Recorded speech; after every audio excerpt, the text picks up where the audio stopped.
வணக்கம் நண்பர்களே. இன்னும் ஒரு இனிய காலை பொழுதில் தீதும் நன்றும் நிகழ்ச்சியில் உங்களை சந்திப்பதில் மிக்க மகிழ்ச்சி அடைகிறேன். இந்த நாள் வரலாற்றில் மிக முக்கியமான ஒரு நாள். இன்றைக்கு இந்திய தேர்தல் முடிவுகள் வெளிவருகின்றன. ஒரு ஜனநாயகத்தில் யார் வேண்டுமானாலும் வெற்றி பெறலாம், தோல்வியடையலாம். அது ஒரு ஜனநாயக அமைப்பு அனைவருக்கும் கொடுக்கக்கூடிய ஒரு வாய்ப்பு. அப்படி பார்க்கிற போது இந்திய மக்களுடைய கையில் இருக்கக்கூடிய ஒரு மிகப்பெரிய அதிகாரம் என்பது வாக்களிக்கக்கூடிய உரிமை தான்.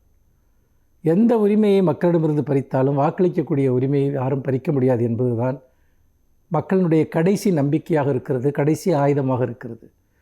இந்த ஆயுதத்தை பாதுகாப்பது அனைவருடைய கடமை என்பதில் எந்த சந்தேகமும் இல்லை.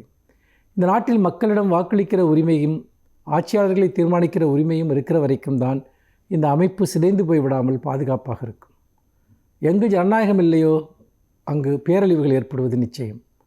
அங்கு எதேச்சதிகாரம் தலைவிரித்தாடுவது நிச்சயம். அந்த வகையில் இன்றைக்கு ஒரு மாபெரும் தேர்தல் முடிவுகள் நம் முன்னால் காத்திருக்கின்றன. முடிவுகள் எவ்வாறு வேண்டுமானாலும் இருக்கட்டும், ஆனால் யார் ஆட்சியில் இருந்தாலும் சரி, அடிப்படையாக பின்பற்ற வேண்டிய ஒன்று இருக்கிறது. அதுதான் அரசியல் மாண்புகள், அரசியல் நெறிமுறைகள். அது என்ன அரசியல் மாண்புகள்? ஒருவர் இந்திய அரசியல் சாசனப்படி பிரதமராக பொறுப்பேற்கிறார் அல்லது இந்த நாட்டினுடைய தலைமை பதவிக்கு வருகிறார் என்றால் அனைத்து சமூகங்களையும் சமமாக நடத்துவது என்பது அடிப்படையான நெறிமுறை. இந்த நெறிமுறையை யார் மீறுகிறார்களோ அவர்கள் தேர்தலில் வென்றாலும் சரி தோற்றாலும் சரி அவர்கள் ஆட்சியாளர்களாக இருப்பதற்கு தகுதியை இழந்து விடுகிறார். நாம் கடந்த ஒரு மாதத்திற்கு மேலாக அதை நாம் பார்த்தோம். எந்த அளவிற்கு அதிகாரத்தை தக்க வைத்துக் கொள்வதற்காக தரம் தாழ்ந்து சென்றார்கள். ஆட்சி அதிகாரத்தை இழந்துவிடக்கூடாது என்பதற்காக எவ்வளவு பகையுணர்ச்சியை உருவாக்கினார்கள் என்பதை நாம் கண் முன்னால் பார்த்தோம்.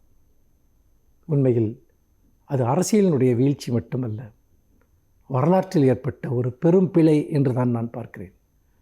இது சரி செய்யவே முடியாத மாபெரும் பிழைகளுக்கு இட்டு சென்று விடலாம். ஒரு அரசியல் வெற்றி தோல்விக்காக ஒருவர் எதை வேண்டுமானாலும் பேசலாம் என்று ஆகிவிட முடியாது. ஏனென்று கேட்டால் அரசியல் வெற்றி தோல்விகள் என்பது வரும் போகும், ஆட்சிகள் மாறும். ஆனால் மாறவே மாறாத சில நியதிகள் இருக்கின்றன. அதுதான் தார்மீக நியதிகள். அந்த தார்மீக நியதிகள் என்பது மதசார்பின்மை, சகோதரத்துவம், நல்லிணக்கம், அனைவரையும் சமமாக நடத்துதல், எல்லாவற்றையும் விட சமூகத்தில் இருக்கக்கூடிய அந்த ஹார்மனி, அந்த ஒரு இணக்கம், அந்த இணக்கத்தை பாதுகாத்தல், எங்களுடைய அரசு அனைவருக்குமான அரசு என்ற ஒரு உணர்வை ஏற்படுத்துதல். இதன் வழியாகத்தான் ஒரு சிறந்த ஆட்சியாளரை நாம் அடையாளம் காண முடியும். ஆனால் நம்முடைய கடந்த சில வருடங்கள் என்பது மிக மோசமாக இருந்தன. அது மிக ஆழமாக மக்களுடைய மனதில் அந்த நஞ்சு விதைக்கப்பட்டிருக்கிறது. இது நாளைக்கு ஒரு சிறு பொறியினால் பற்றி எறியக்கூடிய ஒரு அபாயகரமான நிலையில் இருக்கிறது. தேர்தலில் யார் வேண்டுமானாலும் வெல்லலாம், தோற்கலாம். ஆனால் இந்த மக்கள் மனதில் மூன்றிருக்கக்கூடிய பகை நெருப்பு, அந்த பகை நெருப்பை நாம் எப்படி அகற்றப் போகிறோம்? ஒரு அரசியல் ஆதாயத்திற்காக மக்களுடைய இதயங்கள் கலக்கப்பட்டிருக்கக்கூடிய இந்த நஞ்சை அகற்றுவது அனைவருடைய பொறுப்பு. இந்த நாடு நம் அனைவருக்கும் உரியது.